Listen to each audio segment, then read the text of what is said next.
राधे राधे दोस्तों, स्वागत है आपका मेरे चैनल पे। तो एक बार फिर से हम हाजिर हैं एक नई बुक का सारांश लेकर।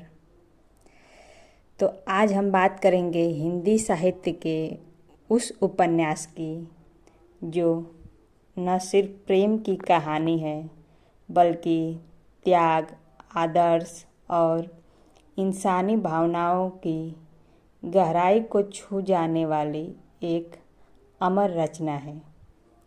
गुनाहों का देवता। इस उपन्यास को लिखा है महान लेखक धर्मवीर भारती ने। और जब ये किताब पहली बार 1949 में प्रकाशित हुई थी, तब किसी ने भी नहीं सोचा था कि ये कहानी आने वाले दशकों तक लाखों दिलों को झंझोर देगी। गुनाहों का देवता को पढ़ते हुए ऐसा लगता है जैसे हम किसी और दुनिया में पहुंच गए हों, जहां भावनाएं शब्दों से ज़्यादा बोलती हैं, जहां प्रेम पूजा बन जाता है और जहां इंसान खुद को मिटाकर किसी और की खुशी में सुख खोजता है। धर्मवीर भारती जी हिंदी साहित्य के महान स्तंभों में से एक माने जाते हैं। वे न केवल उपन्यासकार बल्कि कवि, नाटककार और विचारक भी थे। उनका जन्म 1926 में इलाहाबाद में हुआ था। वही इलाहाबाद जहाँ से भारतीय साहित्य और राजनीतिक दोनों की कई धाराएं निकली हैं। धर्मवीर भारती का साहित्य हमेशा संवेदनाओं से भरा हुआ रहा है। उन्होंने अपने लेखन में हमेशा उस युवा का मन की उलझनों की आवाज़ दी है जो समाज, परंपरा और अपनी इच्छाओं के बीच फंसा हुआ है। गुनाहों का देवता भी ठीक उसी भावभूमि पर लिखा गया उपन्यास है। तो आइए जानते हैं उपन्यास की पृष्ठभूमि। यह कहानी इलाहाबाद शहर में घटित होती है। वह इलाहाबाद जो तब शिक्षा और संस्कृति का केंद्र हुआ करता था।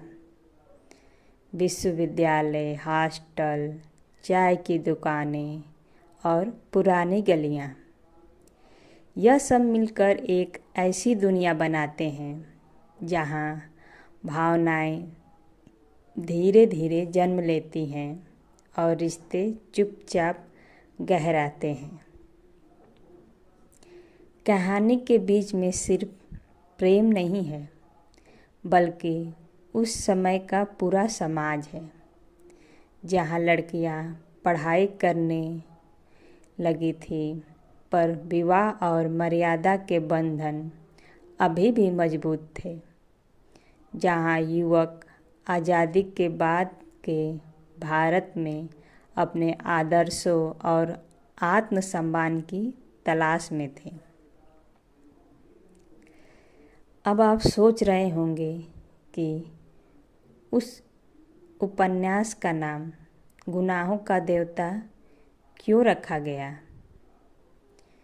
क्योंकि इस कहानी का नाटक चंदर एक ऐसा इंसान है जो समाज की नज़र में बहुत आदर्शवादी है, लेकिन अपने दिल में वह हर पल एक अपराध बोध से गुजरता है। वह किसी से प्रेम करता है मगर उसे पाने की हिम्मत नहीं करता। वह दूसरों के लिए जीता है लेकिन खुद को खो देता है। वह वही व्यक्ति है जो गुनाहों का देवता बन जाता है, जिसके भीतर प्रेम भी है और पश्चाताप भी। धर्मवीर भारती ने इस शीर्षक में एक विरोधाभास रखा है।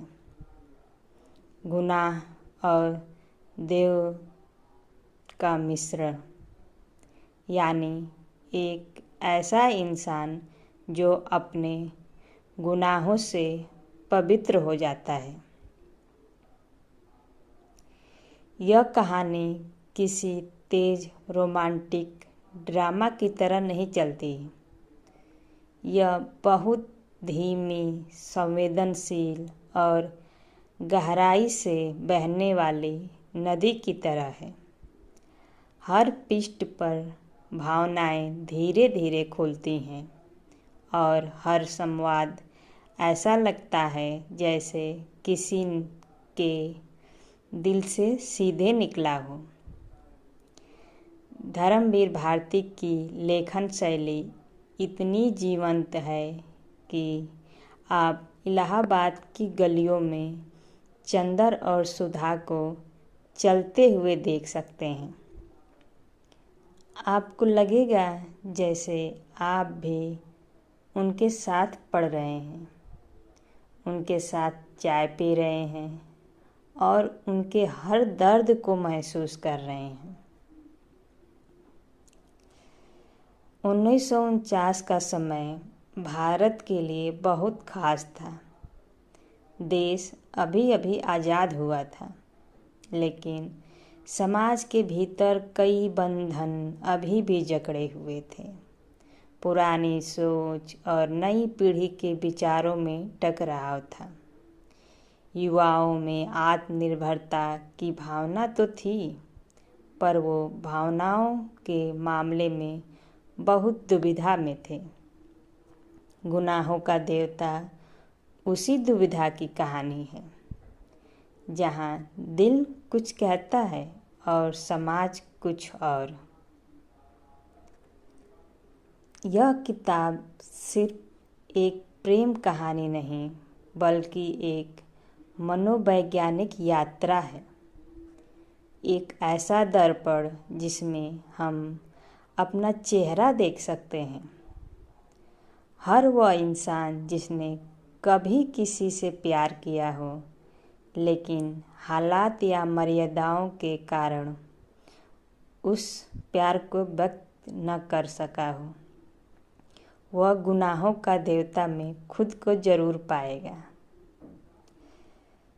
तो दोस्तों, ये था गुनाहों का देवता का पहला हिस्सा, जहाँ हमने समझा कि यह कहानी किस दौर में लिखी गई, क्यों यह आज भी उतनी ही जीवंत लगती है और इसका शीर्षक अपने आप में इतना गहरा क्यों है।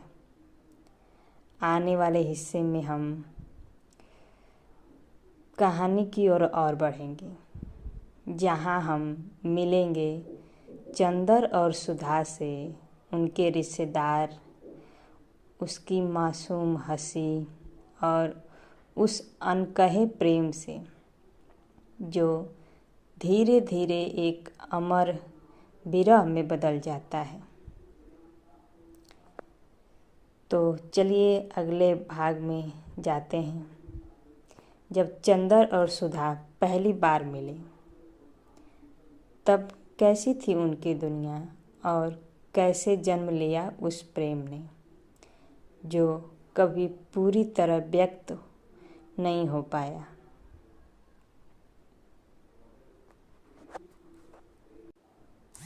इसका अगला भाग हम नेक्स्ट वीडियो में आपके साथ शेयर करेंगे।